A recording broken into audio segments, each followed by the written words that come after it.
নমস্কার বন্ধুরা, স্ত্রীর রান্নাঘরে সকলকে স্বাগত জানাই। আজকে আমি বানিয়ে নেব শসা মাখা। ঠিক যেমন ট্রেনে, বাসে কিংবা কোথাও বেড়াতে গেলে শসা মাখা পাওয়া যায়, যেটি খেতে ভীষণই সুন্দর হয়, ঠিক সেই রকমভাবেই আজকে আমি শসা মাখা বানিয়ে নেব। এখানে আমি 3টি শসা নিয়েছি। শসাগুলি ভালো করে খোসা ছাড়িয়ে নিয়েছি। তারপর মুখের অংশগুলি বাদ দিয়ে দেব। দিয়ে ভালো করে ধুয়ে পরিষ্কার করে নেব। তারপর একটি ছুরির সাহায্যে এভাবে মাঝখানটি কেটে পিস করে নেব। এই রকমভাবেই শসাগুলি কাটা হয়, তো সেই জন্য এই রকমভাবেই শসাগুলি কেটে নিলাম মাঝখান দিয়ে। আর তারপর একে একে মশলাগুলি মিশিয়ে নেব। 3টি শসাই ভালো করে কেটে নিয়েছি।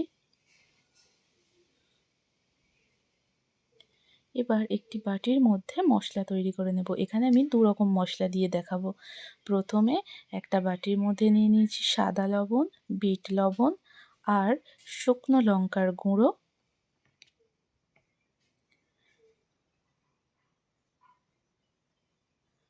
আর খুব সামান্য পরিমাণে দিয়ে দেব জলজিরা। দিয়ে মশলাটি খুব ভালো করে মিশিয়ে নেব।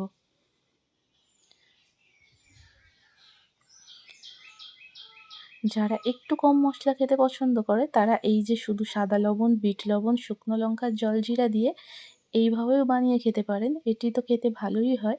এছাড়া আরেকটি বানাবো একটু বেশি মশলা দিয়ে, সেটি তো খেতে ভীষণই সুন্দর হয়।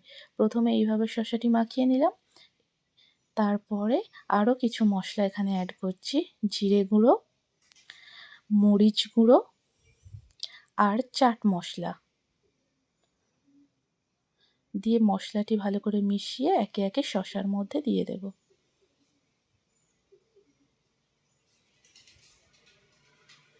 এইভাবে আপনারা একবার এই গরমের সময় শসা মাখিয়ে খেতে পারেন। এটি খেতে ভীষণই ভালো হয়। তো এই শসা মাখার সাথে একটি শসার শরবতের রেসিপিও আমি আজকে শেয়ার করব, যেটি খেতে ভীষণই সুন্দর হয়। দেখুন শসা মাখাটা তো কমপ্লিট হয়েই গেল। দেখুন মশলাগুলি একেবারে শসার মধ্যে ঢুকে গেছে। তারপর আরও একটি শসা ভালো করে ধুয়ে কেটে নিয়েছি এই রকম ছোট ছোট গোল গোল করে, আর একটা পাতিলেবু মাঝখান দিয়ে কেটে নিয়েছি। এরপর এটি একটি মিক্সির বাটিতে দিয়ে খুব ভালো করে মিহি পেস্ট বানিয়ে নিতে হবে। মিহি পেস্ট বানানো হয়ে গেছে। একটি বড় সাইজের বাটিতে পেস্টটি ঢেলে নিচ্ছি। এরপর এই শসার মধ্যে দিয়ে দেব বিট লবণ, সাদা লবণ, চিনি। চিনি এখানে খুব অল্প পরিমাণেই দেব, কারণ শসার মধ্যে খুব বেশি মিষ্টি হলে খেতে ভালো লাগে না। আপনারা আপনাদের স্বাদ মতো চিনিটি দেবেন। তারপরে দিয়ে দেব মরিচ গুঁড়ো।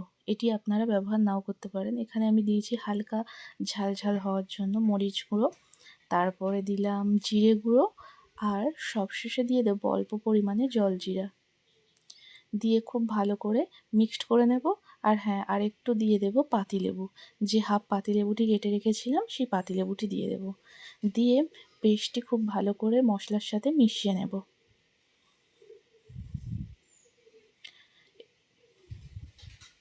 গরমের সময় শসার শরবতটিও খেতে পারেন। এটি খেলে শরীরটা ঠান্ডাও থাকবে আর এটি খেতে ভীষণ ভালো হয়।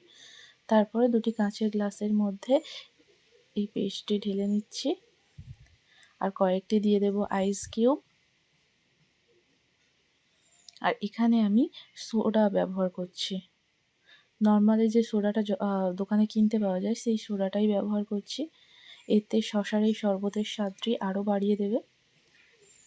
এই রকমভাবে বানিয়ে নিলাম শসার শরবত।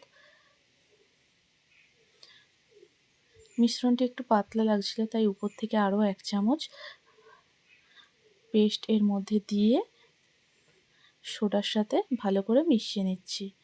আর এই রকমভাবে সার্ভ করছি শসার শরবত। তো আপনাদের সাথে শেয়ার করলাম শসা মাখা আর শসার শরবতের একটি রেসিপি। আপনারাও এভাবে একবার বানিয়ে দেখুন আর কমেন্ট করে জানান কেমন হয়েছে। দেখা হচ্ছে আপনাদের সাথে পরের কোনো ভিডিওতে।